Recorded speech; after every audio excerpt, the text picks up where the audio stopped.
Assalamualaikum warahmatullahi wabarakatuh.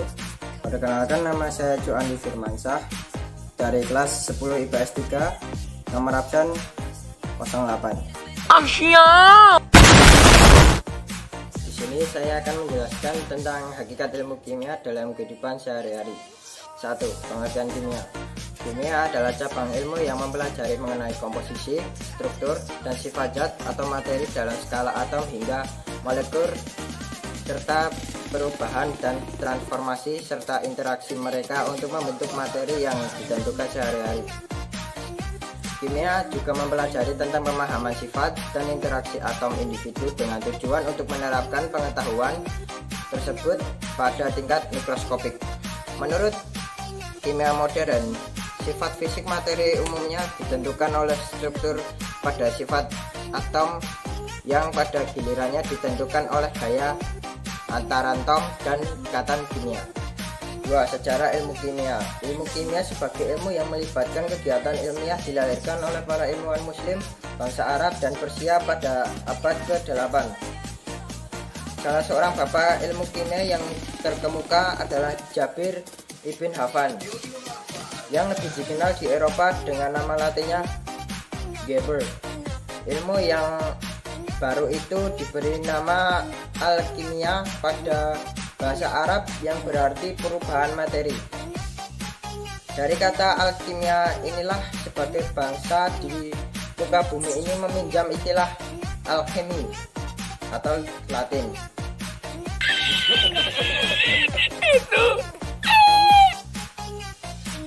3. Hakikat ilmu kimia.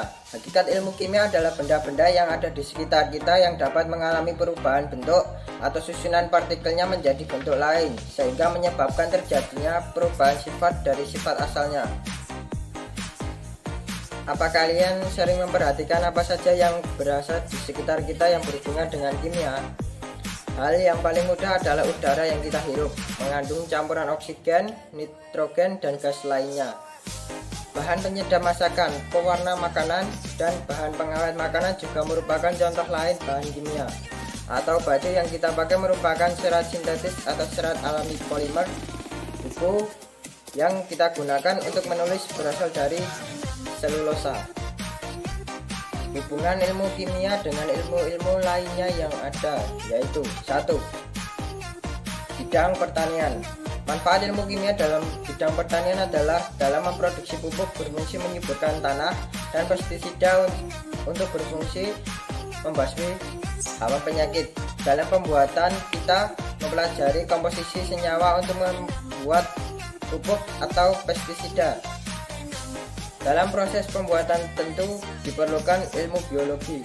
Selain itu, tanaman yang kita tanam dapat memerlukan unsur hara, C, H, O, N, P, C, A, S, P, K, dan Mg yang mengandung di dalam tanah untuk pertumbuhan tanaman.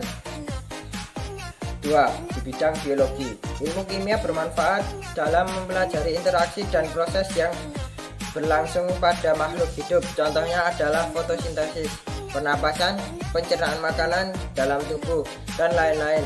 Untuk mempelajari seluruh interaksi dan proses yang berlangsung tersebut, kita juga memerlukan ilmu kimia mengenai struktur dan sifat senyawa, contohnya karbohidrat, lemak, protein, vitamin, dan lain-lain. 3. Bidang industri. Untuk bidang industri, kita mengenal semen, cat, tekstil, makanan, minuman, plastik. Beberapa produk industri tersebut dibuat dengan riset dari pengetahuan ilmu kimia. 4.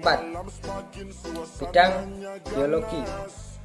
Jika kita menentukan komposisi suatu batuan atau material untuk mengambil keuntungan demi kelangsungan hidup, selain itu dapat digunakan untuk menentukan jenis bebatuan atau mineral, sehingga kita memerlukan ilmu kimia dalam menemukan lokasi yang strategis untuk pertambangan. Juga menerapkan ilmu kimia dengan cara meneliti tanah yang berada di sekitarnya untuk mengetahui kandungan tanah. Yang kelima, bidang farmasi. Ilmu kimia diperlukan dalam pembuatan atau meracik obat-obatan tersebut dibuat setelah melalui pengkajian dari proses atau reaksi bahan-bahan kimia. Manfaat dari belajar ilmu kimia bukan hanya sekedar untuk mendapatkan nilai sekolahan. Ternyata ada banyak manfaatnya, antara lain 1. Memahami alam beserta prosesnya. Sebagai contoh, saat bernapas, oksigen akan masuk ke dalam tubuh. Di dalam tubuh, oksigen akan mengalami proses pembakaran gas, dihasilkan energi. 2. Memahami produk-produk yang berguna dalam kehidupan sehari-hari, contohnya deterjen, sabun, obat-obatan, dan sebagainya. 3. Memahami berbagai jenis produk teknologi, contohnya pesawat terbang, mobil, kulkas, dan sebagainya.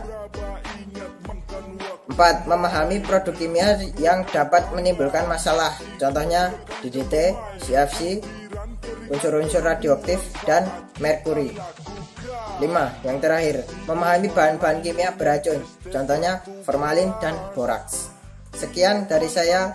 Wassalamualaikum warahmatullahi wabarakatuh. Suasananya ganas, kutukan mantan